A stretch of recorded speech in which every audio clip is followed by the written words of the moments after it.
ناظرین، میری آواز کے ساتھ میں ہوں طارق مسعود بلوچ۔ سلام قبول کیجئے ناظرین۔ گزشتہ روز دو اہم سیاسی رہنما تربت پریس کلب آئے۔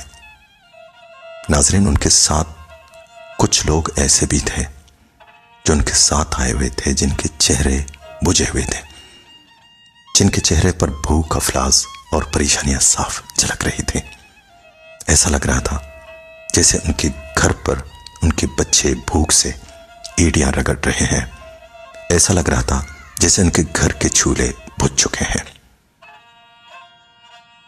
اور جو ایسا لگ رہا تھا جیسے انہیں کوئی بڑی پریشانی لاحق ہے اور ان کے ساتھ کوئی بڑی زیادتی ہوئی ہے یا کہ ان کے ساتھ ظلم ہوا ہے۔ ناظرین، یہ لوگ وہ تھے جن کا ٹوٹل انحصار شاید ایران بارڈر سے تھا۔ ایران بارڈر سے کھاتے تھے، ایران بارڈر سے کاروبار کرتے تھے، اور ایران بارڈر پر اچانک بندشیں لگ گئیں، اور ان بندشوں کی وجہ سے ان لوگوں کے گھروں کے چولہے بجھ گئے اور شاید فاقہ کشی کی نوبت بھی آ چکی ہے۔ ناظرین، یہ دو سیاسی رہنما، ایک تو سابق وزیر اعلیٰ بلوچستان ڈاکٹر عبدالمالک بلوچ صاحب تھے، اور دوسرے ان کے ساتھ تھے سابق سینیٹر ڈاکٹر اسماعیل بلیتی صاحب۔ یہ دونوں آئے تھے اور ان دونوں کے ساتھ یہ لوگ بھی تھے، شاید اپنا دکھڑا لے کر ان کے پاس پہنچے تھے کہ آپ ہی کچھ کریں۔ ناظرین، کبھی کبھی ہم غور کرتے ہیں، سوچتے ہیں کہ یہ کیا ہو رہا ہے۔ ایران بارڈر جو لوگوں کی روزی روٹی کا اہم ذریعہ ہے، اسے کیوں بند کیا گیا ہے؟ ملکارا سستائیں تیل رسگائیں، آئیے ڈالر بچ گائیں، او ملکارا کیسے فائدہ 30 لاکھ 20 لاکھ مرلوک کارا فائدہ رسگاں آنی لاپے بھلے بدقسمتی ہے کیسے وہ چمنا بغیر تا گوادرا یہ تمام بارڈر اہم بند کو تھا، بلکہ لیگل کاروبار واسطہ ہم بند ہیں۔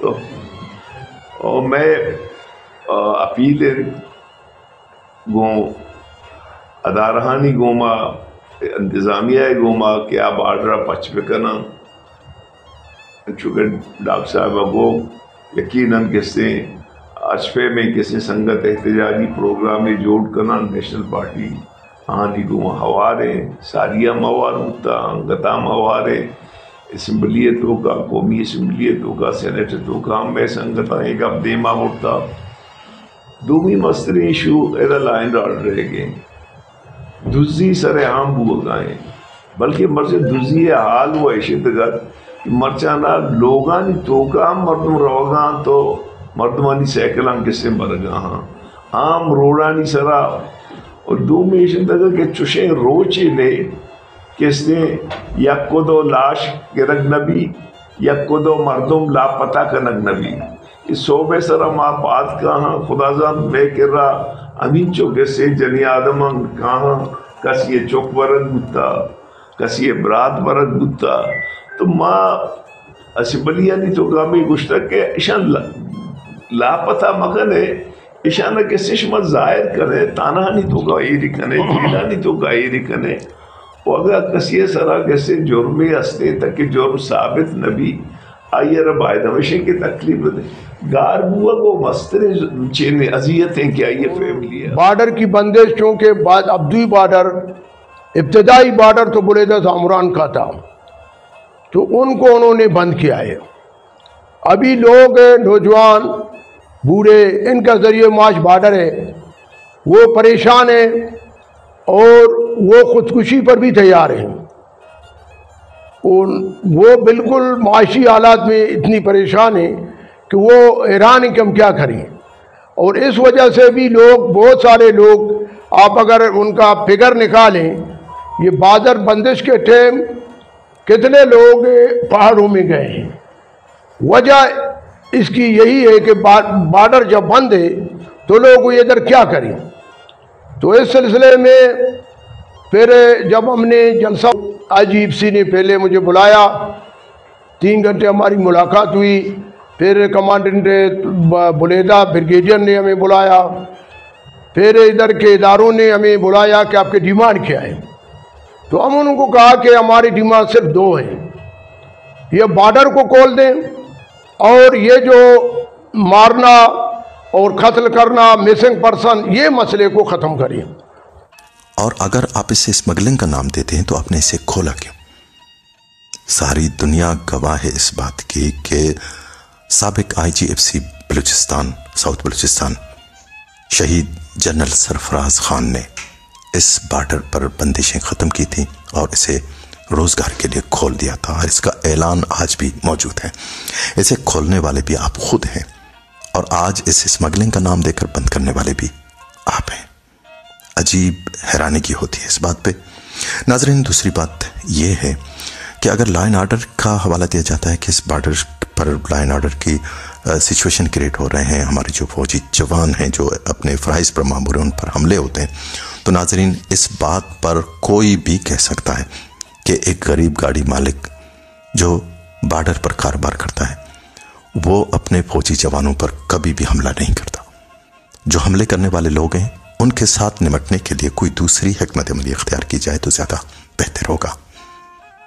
یہ نہیں ہے کہ حملے وہ کرتے ہیں اور بھگتے یہ غریب لوگ ہیں، اور ننگی تلوار ان غریب لوگوں کی گردن پر جا گرتی ہے.